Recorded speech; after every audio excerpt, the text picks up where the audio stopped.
If you're wondering what Grid is a global real estate and real estate community built for investors, not gurus, not trying to sell you anything. It's just free information about investing in real estate. Our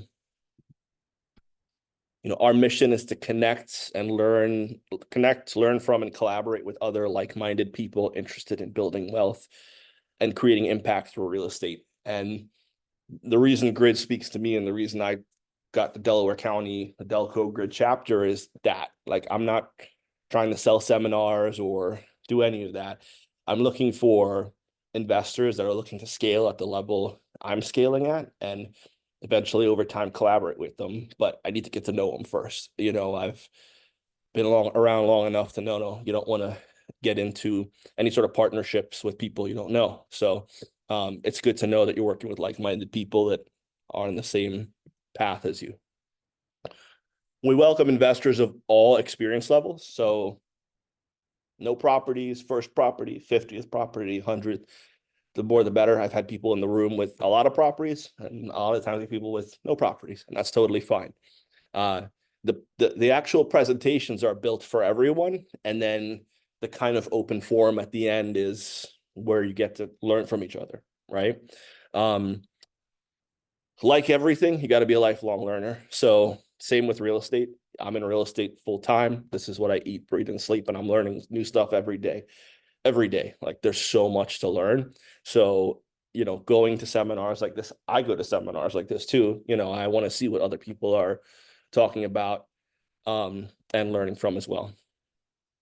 So who am I? My name is Will Holder. I run the William Holder Realty Team and Remax Classic out of Wayne or St. David's.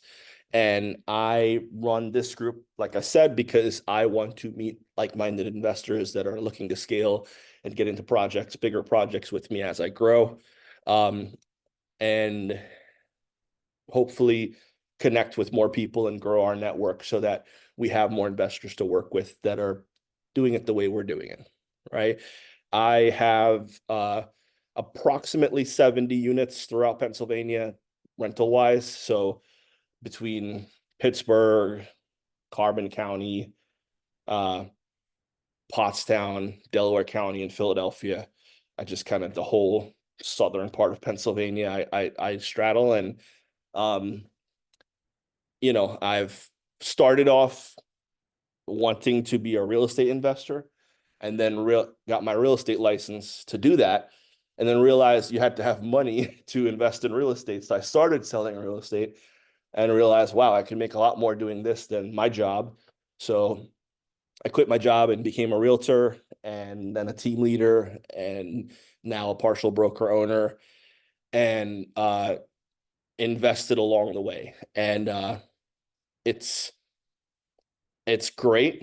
I love it, but it's not for everyone. And I really tell people that because I've had really, really down times in investing in real estate, and I've had plenty of highs, but plenty of lows. And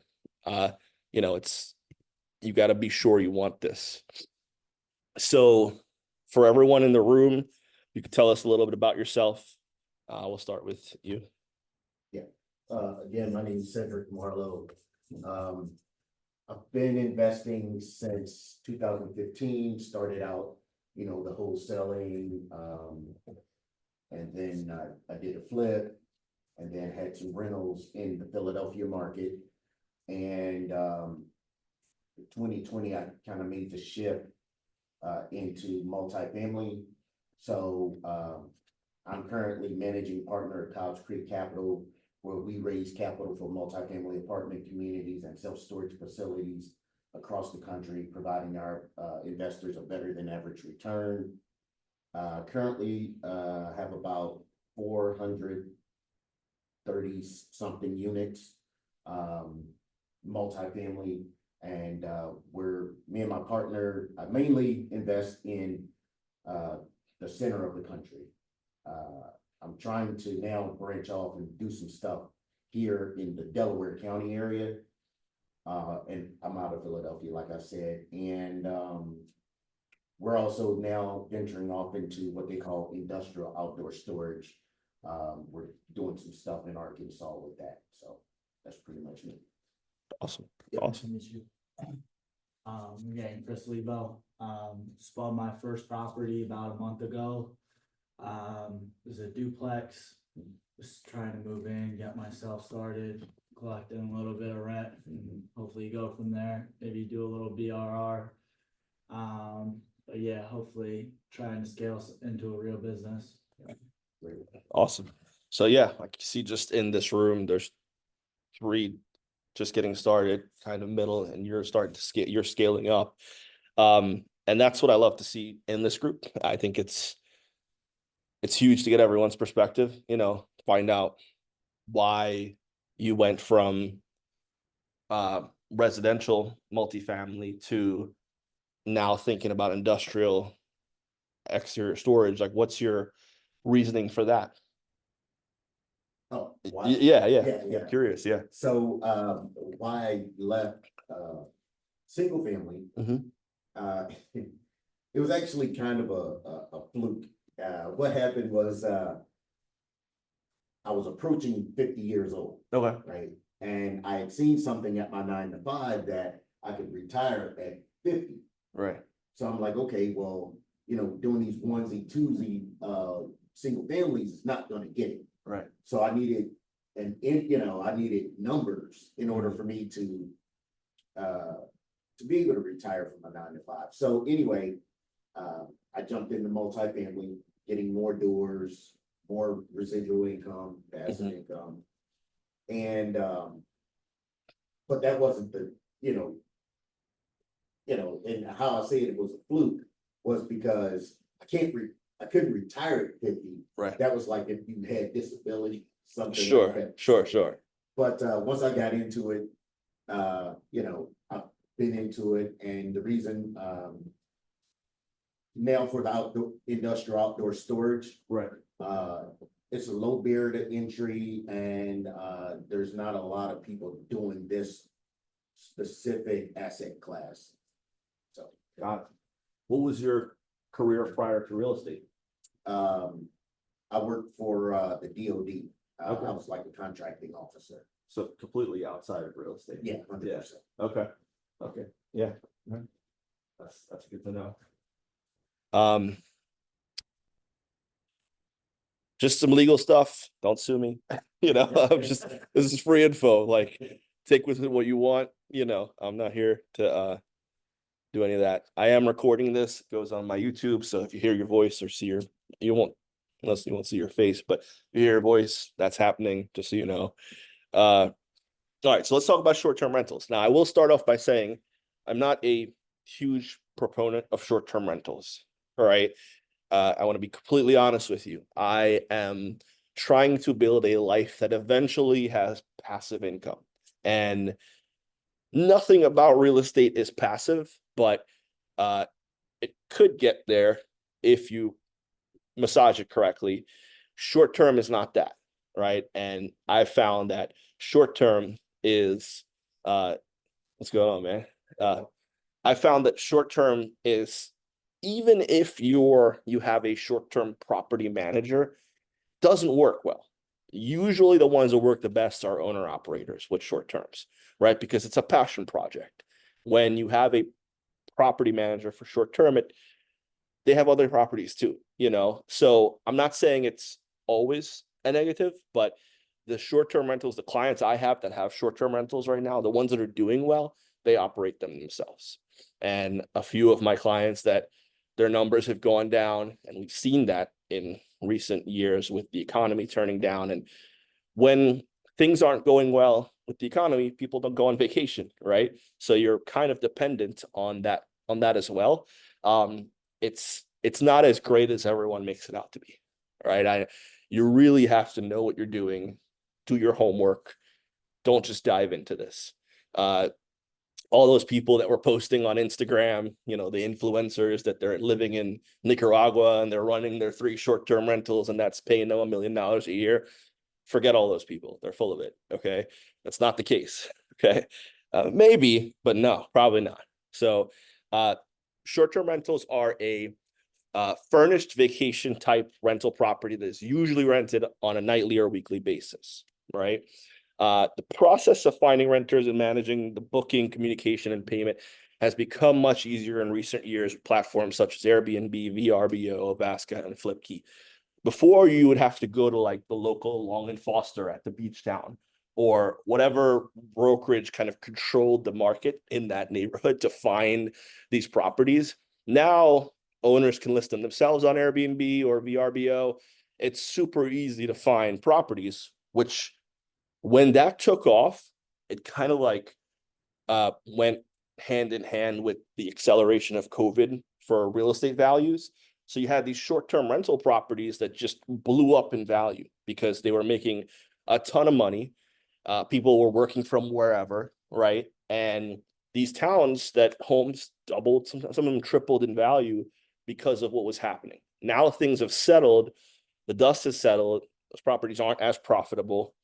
You're starting to see people sell them off at prices that are coming down a little bit. And so just be careful. Now, the process of finding renters, as I said, is much easier with this. I don't know if you guys have ever used these systems. They're very easy to use, and they have a lot of plugins from other systems. So when you start to add up the monthly costs, there's a lot to think about. Why do it? In popular vacation and travel areas, the daily rental rates can be much higher than the traditional long-term rentals. Much like hotels, people will pay more for the convenience and added amenities of and uniqueness of well-located, good-looking rentals. Obvious reason you're doing it, higher risk, higher reward, right? You're going to risk having vacancies, but you're going to get way more per night if you factor it. You know, most rentals, if it's $1,000 one bed, you're getting, what's that, like $30 a night or something. Whereas with an Airbnb, and you're probably getting $300 a night, but it might be rented 20 days of the month if you're lucky. So you have to figure out if you're really good at it, right? So you have to figure out, is the risk worth the reward where you're putting that rental? In the right areas, the short-term rental rates can be 3, 5, 10 times the typical monthly rate for a long-term tenant. And this is true kind of across the board, right? If you're doing short-term rentals in Swarthmore or Philadelphia or Cape May or the Poconos, you see a huge difference in the pricing of what you're getting. It's essentially, a small hotel, right? And they're going to charge you those rates because they're going to come in and clean and take care of everything and make your life easier for you. So where does it work? Anywhere people travel, think vacation areas, convention centers, college towns. Swarthmore's a college town. And before they put up the Swarthmore Inn, there was nowhere to stay around here. So people would come for the graduations and all the stuff at Swarthmore College, and they'd have to stay in Springfield, or they'd have to find an Airbnb here.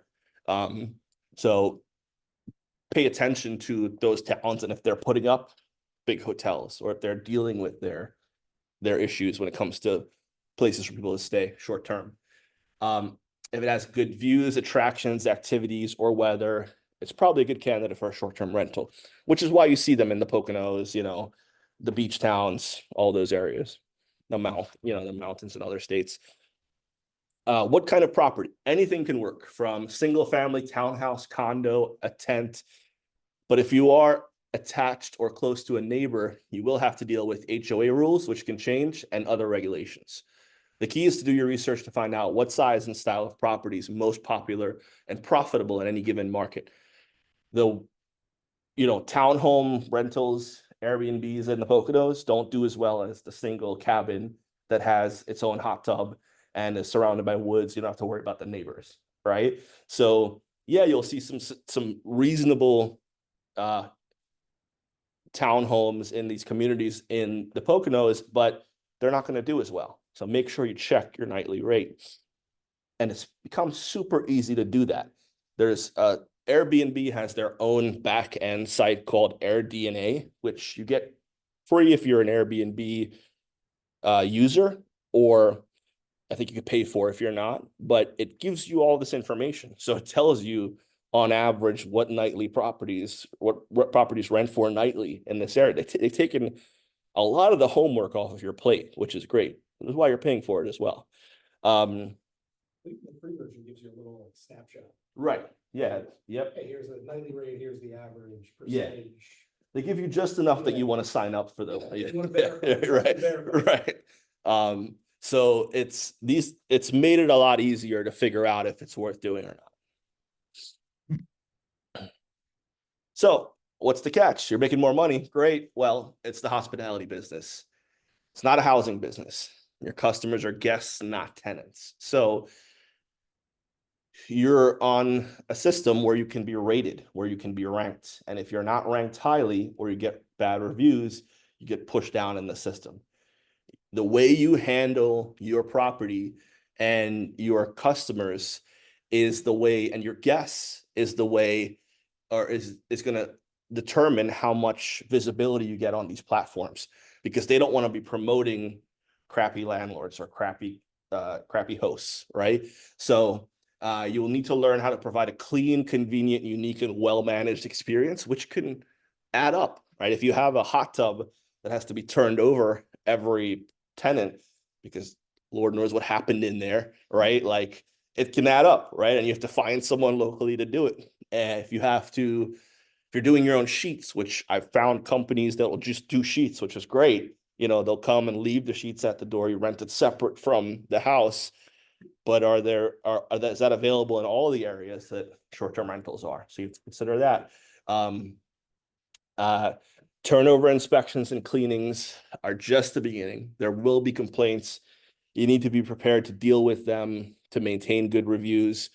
4.7 stars is the lowest acceptable rating on a platform out of 5, right? So that's the rating's 5 on those platforms. So you really can't get bad reviews, or else they're not going to show your property, right? And it's to protect them. Now, that's the risk. This is a job, right? You are on call. And any great Airbnb I've gone to, they're available. They will, the cable's not working at 1 a.m. in the morning. They're responding. Like that's how good Airbnbs are run. That's how good hotels are run. So if you want to be a short-term rental person, understand it's going to be an active job. Keep in mind, many jurisdictions are legislating short-term rentals out of existence due to complaints from neighbors, homeowners, and lobbying by the hotel industry. You'll need to know your zoning laws, tax structure, hospitality taxes are high, HOA restrictions, and travel trends in your market. Philadelphia changed their zoning laws, a year ago or something now, maybe 2.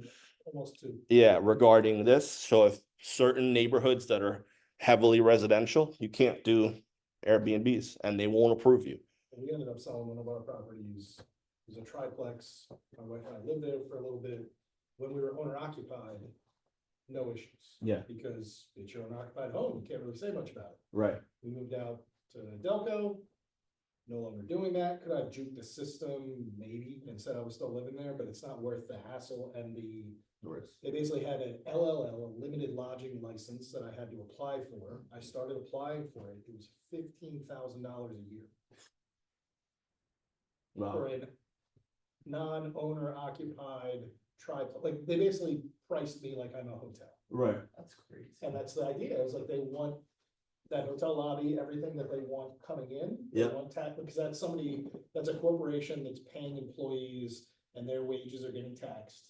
Mhm. Where we're flying under the radar, taking spots away from that hotel, taking hours away from that employee, taking taxable wages away from the city. Yeah. And I'm getting a lump sum that, like you said, it was probably 3.5 to 6 times what I would make in a normal traditional rate and term year-long lease, which is great. And it's great when it's great. But then when things are bad or you have a lean month, you're like, why am I only getting $2,000 or $3,000 or anything else for it? So there's swings up and down with it, but still over a year span, we were doing at least 3 times what I would have done with just a standard tenant.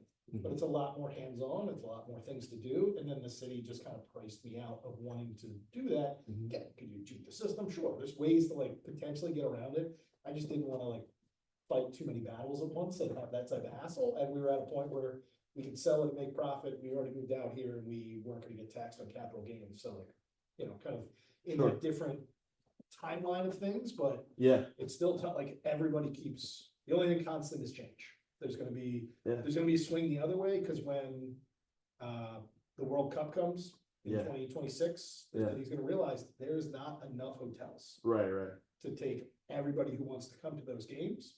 So it'll lighten up for a year or two. Yeah, I think they're just gonna Yeah. turn that Yeah. switch off. Yeah. And everyone can open up their Airbnbs for a little bit, Yeah. and then they're gonna gradually, or just in one swoop, say like, hey, we no longer need this, Yeah. new tax. And most of these sites like Airbnb and VRBO will not let you list without the proper licenses. Yeah, you have to submit So- it to them before they verify Right. the listing. So you have to go apply for your rental license, your short-term rental license or with the city, which then cues the city into know to tax you 8% on all the income you make on the property. Mhm. So there's so many layers to it that they're protecting themselves with that make sure, and with HOAs, that's the other thing. Most of the HOAs in the short, especially in the Poconos, they're starting to ban Airbnbs because the people that live there are complaining, right? So, and it's usually a few bad apples spoils the bunch. Like most people going to an Airbnb aren't trying to make a riot and a mess and burn the place down or piss off the neighbors. But you get one or two bachelor parties and, all of a sudden it's a bad scene. So, yeah. So pro tip, stick with tourist destinations where the local economy is dependent on travel and tourism to reduce issues with regulation, zoning code that can affect your ability to operate. Pretty straightforward. If that area is highly dependent on tourism, they're going to want housing for tourism. So you're not going to get a lot of again, not to pick on the Poconos, but there's a lot of people that live there full time or at least part time, and they don't want to deal with that in their neighborhoods. And the Pocono region doesn't need it. So, or those HOAs don't need it. So I put up with it. Whereas a beach town, it's less likely to ban that because they want as many people to come there and they want to make all their money in the summer. They have a short window to make a ton of money. So they want to provide lodging. How do you get started with an Airbnb? So you start with Airbnb. Research the market in areas where you already like to travel. Airbnb has the biggest market, best tools, and is currently the best place to start with listing your property. But it's not the only places, and other sites like VRBO are catching up in terms of what they offer. And some people prefer to use other sites. Top things to research: the area, the competition, the customer, the property, right? Understand if it's oversaturated. Again, these are things that these back-end sites can help you with. If you're looking to set up an Airbnb in an area of Philadelphia that allows it, make sure there's not 100 around you, right? Because they have too many options. It's the same thing happening right now with regular rentals. There are too many options because during COVID, everyone became landlords, right? So there's too many options. So rentals are sitting longer than they were 2 years ago. So understand the area, the competition, the customer you're appealing to in the property, right?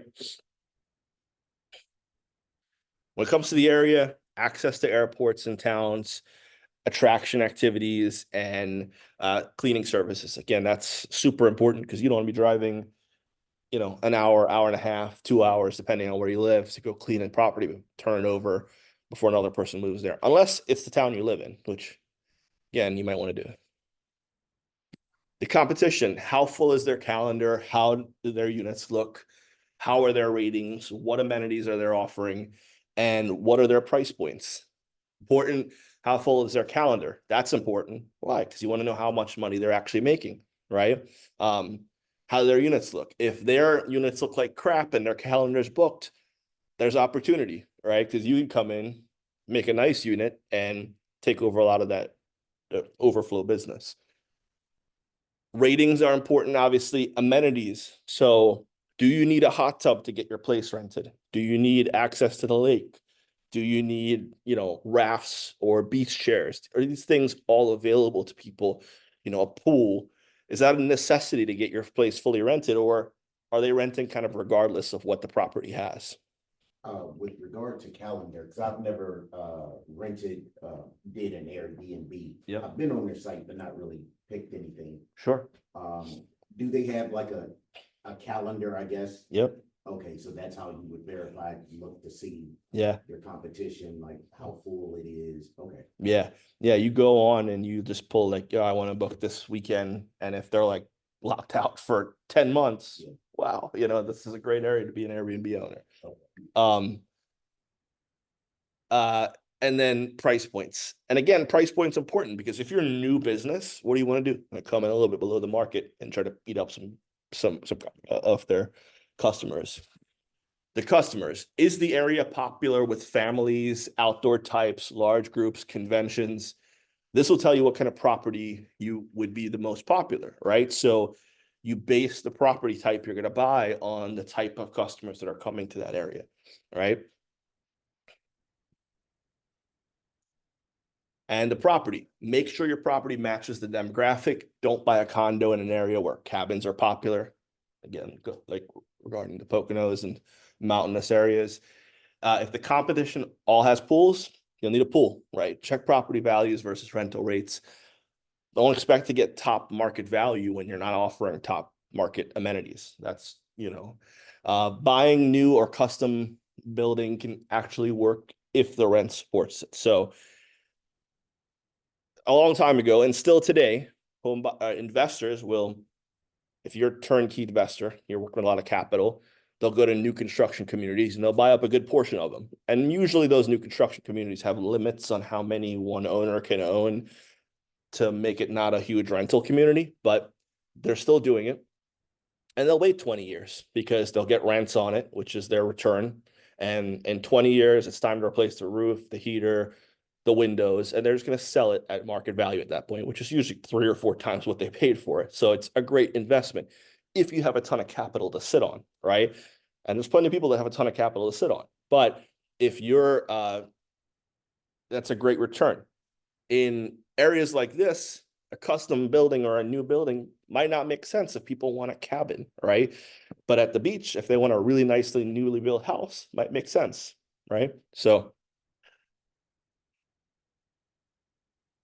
what are the numbers? What are the biggest numbers you'll need to know? Occupancy rate, what percentage of the month, or what percent of the month can you expect to be rented? Which all this information is on AirDNA, and they have this on there. Nightly rate, what's the average rate? And again, you look at average to determine if you should even look into that area, but then you really dive into what people are actually getting per property based on the amenities and the size, etc. Don't just go off averages when you're actually looking to purchase. Occupancy rate times average nightly rate equal effective nightly rate times 365 equals your annual gross revenue. So trying to figure out how much you're gonna make on this every year. And then, you subtract all of your expenses.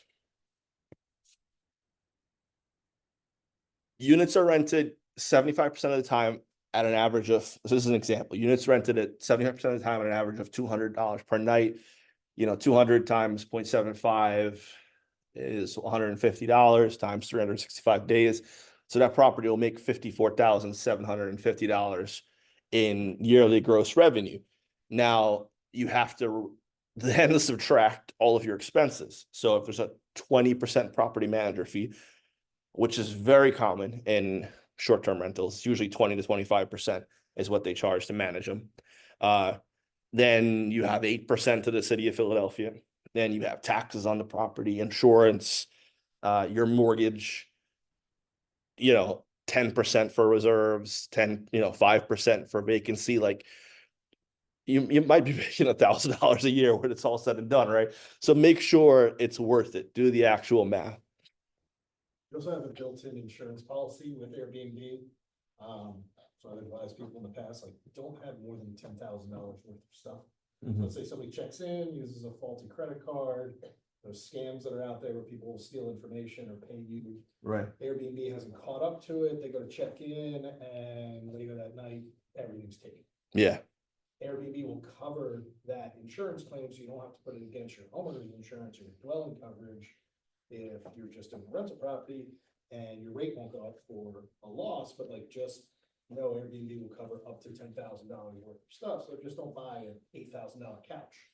Right. Expect it to be there. Like, and don't cheap out on the IKEA side of things either. Like, you make it tasteful for the space it is. Right. And going back to some of the other properties, like the ones that I find that do the best overall are the ones that are extremely unique and have like a footprint where it is 10 months of them getting booked out because they have a long-term rental history. They have 5 stars, rave reviews, but they're a cabin in the woods that has a rope swing over a lake Right. and a private hot tub and other little amenities that you can opt into if you want to, but those are just the ones that like extremely outperform everybody else.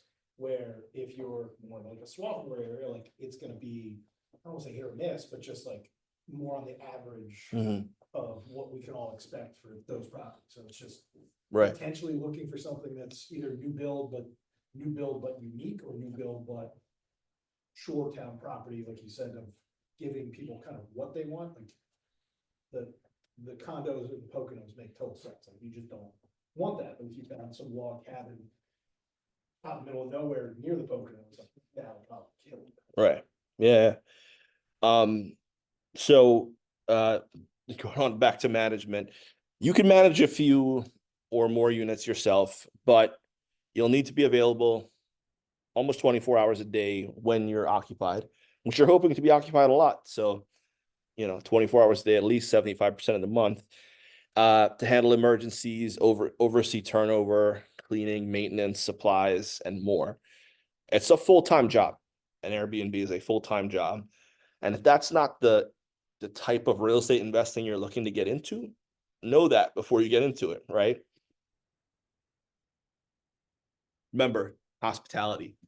Professional management will cost you between 20 and 50% of your gross rents, depending on what they are managing, cleaning, reviews, pool, hot tub, incident response and resolution, amenities or amenity access, parking, repairs, photography.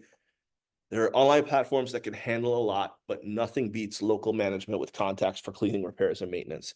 There's great online platforms, like the software they have for the tenant or the person checking in, then any issues they have, all of that. It's awesome. But at the end of the day, they want to fix now. They're there for 2 or 3 days. They don't want to live a day or two without whatever went wrong, right? Because they're trying to have a good time.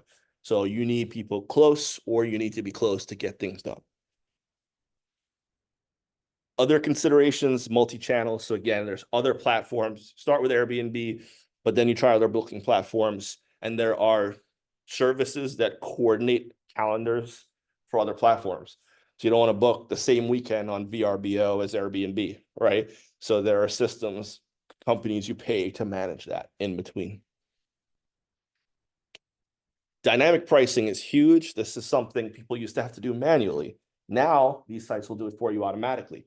If it's coming up to an Eagles game, all of a sudden the rents for an Airbnb in South Philly are much higher than they are in March, right? When there's not a whole lot going on, right? So they will use dynamic pricing. You should verify whatever pricing they're using. So just assume they're correct or they're doing the best thing, but usually it's fairly accurate what's going on. And they base it on how much availability there is. If they see a spike in rents or a spike in units getting filled up, they start raising the prices, right? Supply and demand.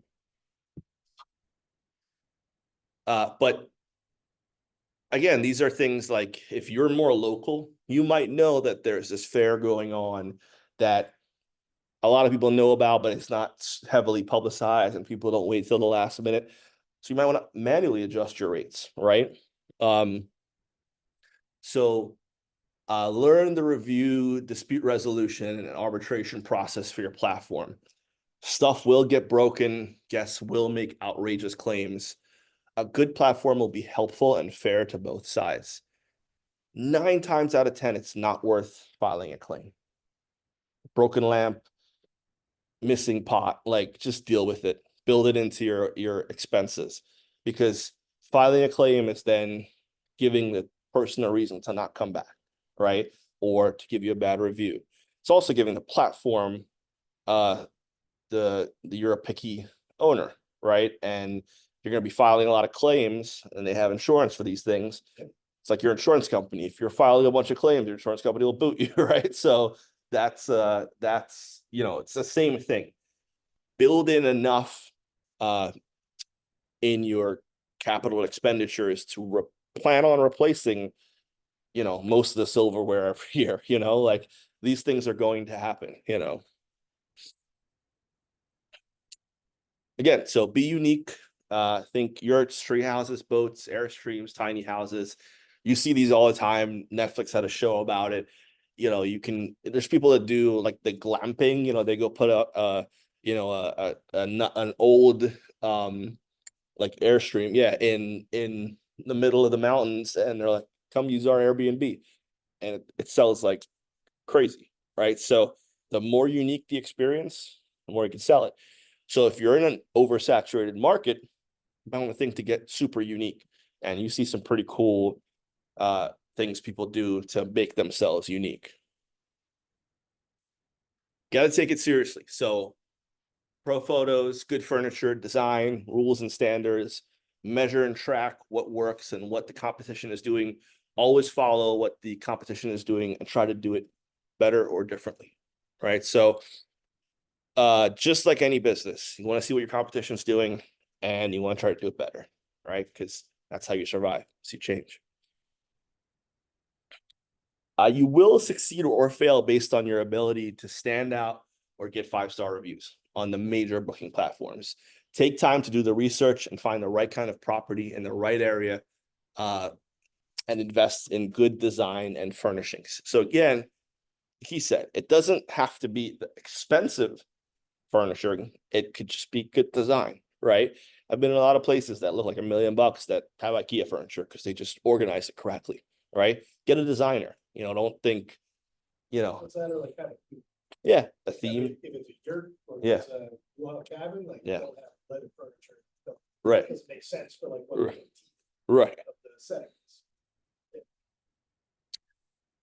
Other resources, there are great books written on short-term rentals. I've read some of these, and these books give you like kind of all the sites and systems you can use to run your Airbnb. So if you're trying to start from the beginning, get an audiobook. It'll help you pretty quickly.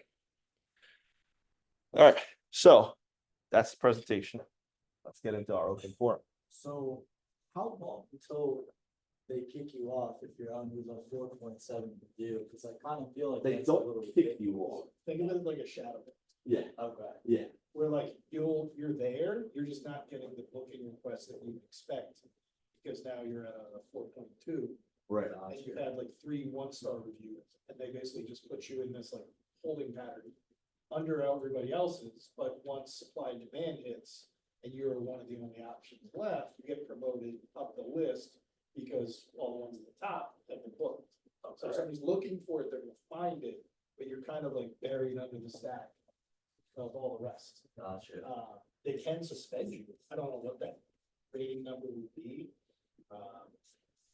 The only portion that he mentioned about obviously not putting in claims and stuff, like you can battle reviews. So we have, in that triplex, we probably have, let's call it 100 that we would have out of like the 3 units and overall bookings. 2%, 2 out of 100 are going to be issues. It just happens, somebody screws up, somebody doesn't know their alcohol they should have one night, like whatever it is, or somebody loses kids alone, so they can go out to a concert and they just had a mom who dropped her kids off so she could go on a date in Newark, Delaware. Those 14-year-old kids invited another 14-year-old kids. Oh, don't rent to anybody who lives in the town that you're renting to. Right. Like, so there's a mom in South Philly, I'm in the Kensington area of Philly. Mom reaches out to me, asks me to book, and I already learned my lessons. Okay, no parties, like somebody in Philly is gonna rent a Philly Airbnb so they can have a party. So she tells me, oh, my current space and needs to get treated because there was black mold that opened up the walls, blah, blah. She made a big song and dance. All right, it did pass like the little smell test. It made sense of why you would want to book my place. It's 3 nights, she just wants a weekend. She drops those kids off Friday, looks at the Delaware, an hour and a half later, I kill on the front of the building. 15, 14 other kids, 13 teenage kids all run to the building. They open all the windows, open all the doors, turn the air conditioning on a 95-degree day. So and they're on the top floor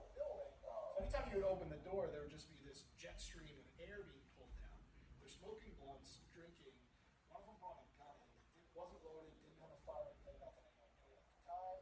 And a taser. These kids were robbing people on the L, then going to our place.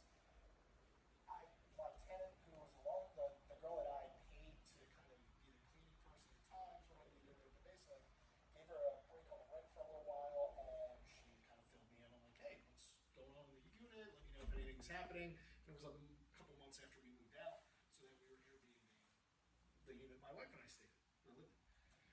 Anyway, I get a call by her saying like, hey, I tried to ask them to like turn it down, and they were being really loud, and you could smell weed in the house. And there's a roof deck, like they could have just gone outside and fucking smoked. I wouldn't care. But they flashed a gun at her. She got scared, obviously. I would too. Went back to her place, called 911, called me. I called 911. The neighbor calls 911. The other tenant in the building, I let them know, hey, there might be an issue. Stay in your unit. By the way, can you call 911? Which was probably, it was the right thing to do, but in hindsight, like they left me a weird review. Like, hey, but you can think from the situation, if you're staying in one unit and there's a bunch of kids in the other smoking weed, being loud, and then you find out cops have to show up because one of them flashed a gun, it doesn't reflect on me that well as a host. Right. Anyway, cops finally show up. Which exactly my point. Like, you can be the best host in the world, and there will be accidents that happen, right? Like you said, she passed the sniff test, you know, It made sense. It made sense at the time. right. And then, Yeah. you know, cops had to come. No one got arrested, which was funny. They didn't find the gun until I magically just saw something in the couch. And I was like, what's that? And they're like, oh, that's a gun. And then they pulled it out. They're like, oh, there's no firing pin in it, no bullets. This wasn't even real.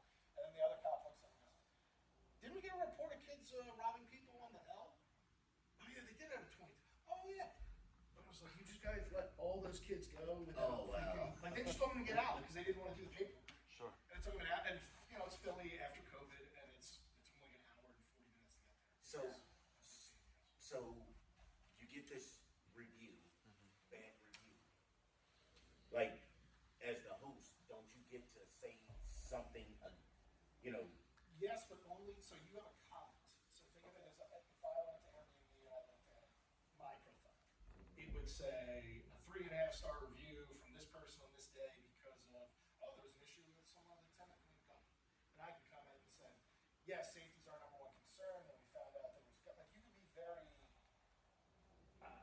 corporate about it. Yeah. And that's probably the best way to do it, but you can okay. also, You're like, hey, yo, kids. You don't want to be and then arguing the- with them, you yeah, can because that's also, gonna make that's gonna make it worse. flag the review Yeah. and ask Airbnb to take it down because of extenuating circumstances. Oh, okay. Right. So there's ways to get around it. There's ways to ask that person to redo the review. And you could say, let's say that mom let me a 1-star, saying, yeah, my kids are allowed to be there, and I should be able to go on my date. All right, whatever. I would flag it. I would tell Airbnb in a message, say, hey, please contact this woman. She caused a major issue. Right. Here's the whole situation that happened. Ask her to either verify or not verify it, and then take down the review. Okay. And then that's all that would happen is it would just be, it wouldn't be there anymore. It would just disappear from the ether, and But this is the thing. No type of investing is perfect, right? Like, you're investing, you're taking risk.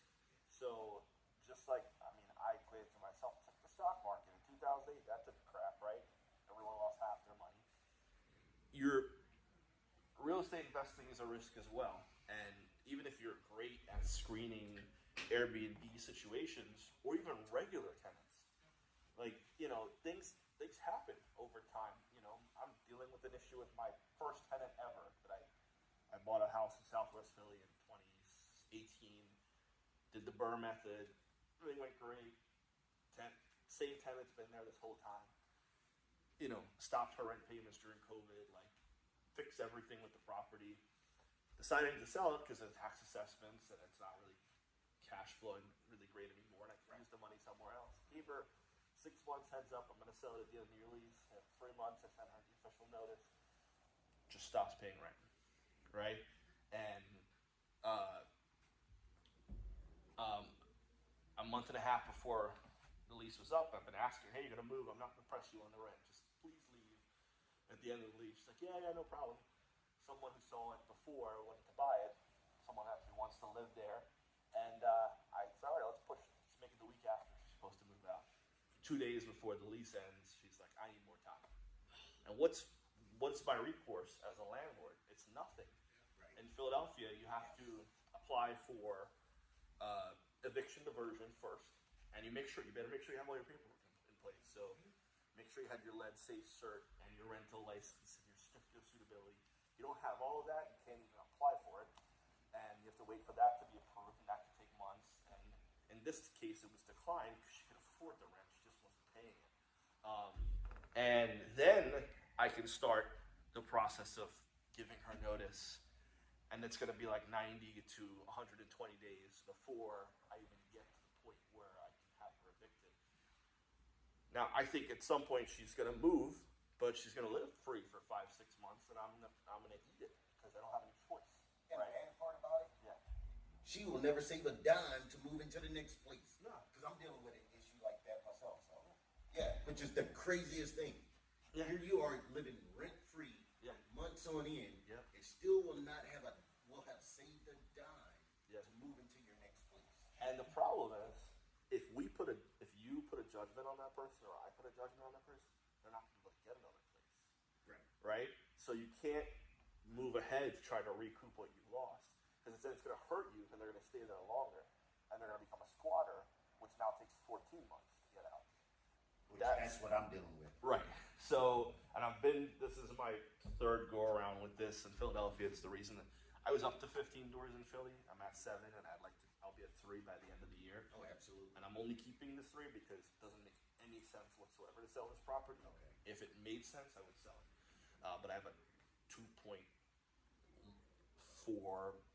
interest rate on it, and it's just I keep like in my gymnastics in my mind, I'm like, do I really want to?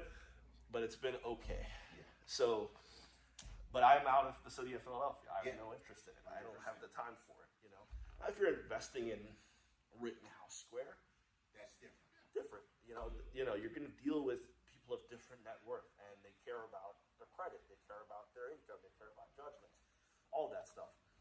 But the affordable stuff in Philadelphia that used to be great properties to buy if you were a landlord, and you have to be. I met a guy over a lot of land I have for sale in West Philly, and he's a Philly guy, owns a business in Philly, and I'm telling him, we're talking, great guy, we're talking, and he's like, oh, that wouldn't fly with me. I'm like, what do you mean? He's like, I'd have someone roll up and get them out of there right away. I'm like, what about the cops? He's like, the cops aren't coming. And I'm like, but I have a real estate license, so I'll never do that, right? I'm not rolling up on anybody. But unfortunately, that's how you have to be. That's what they've made it become, is the situation where you want to be treated fairly, you have to go kick people out. Yeah, it's crazy. It sucks. Yeah. That's why they used to burn people out. Yeah. It is that situation of. Well, in New York, I learned because of this, in New York, it's legal to be a squatter for 10 years. Yeah. The city of New York allows you to be a squatter for 10 years. That's wild. At some point, you're not going to mess with your real estate license or anything else, but Sure. you hire somebody with a pipe to show up 3 nights in a row and knock on their door. Because, again, especially in Philly, the cops aren't showing up No. for somebody who, there's a guy outside that's threatening me. Okay, what's he look like? Yeah. He's wearing a hoodie. Yeah. Okay, is he still there? No. He Yeah. showed up last night. Okay, well, what's your situation? I'm squatting. I'm not paying rent. Right. Yeah. Where's your landlord? Well, he's not picking up my calls because I'm not paying him. I'm not, I'll say this on record. I'm never doing any of that, right? But I wish I could, but I can't, right? But it's, yeah. We all want to. And the problem is, you work yourself to the point to become well off enough that you can afford these properties. So now you have to worry about your net worth, right? Because if I lock her out, she can sue me. I actually have some things to take. Not a lot, but I have some things. If I put a judgment on her, I'll never get that money, ever. Because she's going to do this to the next guy and whoever, right? So these are the things you think about when you get into investing. Now, Philly is a rough example, right? Outside in the suburbs of Philadelphia, everywhere else in Pennsylvania, what I've noticed is perfectly fine. They have reasonable laws, right? Delaware County, Montgomery County, Carbon County, Allegheny County. These are all places I own properties in, and I have no problems with them. If the tenant needs to be evicted, it's a normal standard procedure, like you would expect, right? But if you're not ready for headaches, stay out of the city. In Delaware County, because like I said, once I get this person out, I'm definitely selling that. That'll be my last one there in Philly. Yeah. And I'm starting to look in Delaware County at some multifamily Sure. properties. Yeah. What's the eviction process like in Delaware County? Standard eviction process. They don't pay by like the 15th day. You can file, and then you submit to the courts, and they have like a certain amount of time to appeal. But usually by week 5 or 6, you're at the point where you have the constable there to Oh, look. wow. It's pretty quick. Yeah. Oh, wow. Should be out this month. Yeah. It's quick. Yeah. It's a whole and different ballgame. But it's reasonable. Like, I'm paying for you to live there, so how long do you really expect me to do this? And I always like, the more I learn about investing, all the fluff you see online isn't real, right? Real estate investors do not make a ton of money at first. It takes a long time to snowball to the point where you're getting a lot of income. And a lot of units, if you're going by the Burr method and all these methods that require debt. Now, if you're syndicating and, buying at scale, maybe you can make a little bit more quicker, but that's all taking a lot of people's money, so better be sure you know what you're doing, right? So it's a job, like building a real estate portfolio. It's like I spend hours some nights just trying to like make sure everything's going right, and if you don't want to do this, don't do it, right? But if you do it, the upside is great, right? Once you start to see the equity build and you start to see the rents snowball and you start to realize, oh, I bought this property for $35,000 in 2018. I'm selling it for $150 now, which, isn't a ton of money, but it's a huge return. If you really think about cash on cash, that's a massive return over that period of time. Did I deal with headaches? Sure. I'm going to talk about those headaches for the rest of my life, but I can't complain about the return because more money, more problems, right? It's the same. So, right? So that's the mindset you have to go into it. Now, you mentioned early on that you're switching into, industrial outdoor storage. And, immediately I'm like, he's probably sick of managing tenants, right? Like, because that's where my mind goes a lot of the time. I'm like, do I really want to keep doing the residential thing? As I scale up now, and like we just bought our biggest building, which is 11 units, and I'm like, all right, I want to push it. The next one, like, I want to get this settled, and I'm like, maybe I go after 20 plus or something, and I'm evaluating some like 33 unit buildings and stuff like that. And I'm like, but do I really want to do this? Like, it's or do I want to shift gears and go something that's more cut and dry, more business versus dealing with emotions. And that's, the decisions you make, probably. Yeah, 100%. Doing the bigger units, and the way that I get the emotion out of it is because I hired third-party property manager, handle that. Right. We have our Monday morning call. Give me the update, what's going on, what needs to be done, what units have you guys turned, and things like that. Because this way, I don't have to deal with this lady and she's like, I have no place to go, or this or that, because I have a soft heart, which Lord knows I wish I didn't, because I freaking kicked that door in Southwest Philly, and I dragged the person out, but whatever. Yeah. But hiring that third-party property manager really kind of helps out with that, where it's a business to them. It's a total business. If they're good. If they're good. What does he charge you? I'm just curious from They charge us, it all depends. So like, our 80 unit that they're charging us 5%. They're charging us 5% and 1 month, like if first month's rent. Yeah, and they're handling, basically everything. Yeah, because it's worth it for them. Yeah, to so you're charge 11/12 the first year. Yeah. Minus 5% of their management, the total like book of business that they hold. Correct. So if empty units to them is 5% being left on the table, and 11 out of 12 months of 95% being left out of your pocket. Correct. Now, where's that? What area is that building located? That's in Vicksburg, Mississippi. Yeah, like I said, not majority, like everything I have outside of this one Yeah. is Yeah. pretty much center of the country. I just invested, we just got a 233 unit in Vegas, which it's kind of, Really big. it's what do you call it? It's more like a portfolio type of property, so Yeah. it's kind of weird, but Right. it is what it is. Yeah. So I've come. I'm very much like you. I don't like. I feel bad too much, and I'm like, people are like, oh, I stopped her rent for a year during COVID. I paid the mortgage. So like, people are like, well, you did that? I'm like, I mean, I felt terrible. She's a waitress. Things are going on. I wasn't making money out of there. I'm a real estate agent. They didn't let me sell houses for 4 months. I was driving down to Delaware because Delaware was letting me sell houses. So I was, you think you're doing what's right, Exactly. and when it comes to business, you just can't be that way. It's like I tell all of my, clients that own properties now, I'm like, make sure you do an annual rent raise. Like, look what's happening in Philly now with all these tax assessments. If you haven't been raising your rent in the last 5 years, you're underwater because some of these taxes are doubling.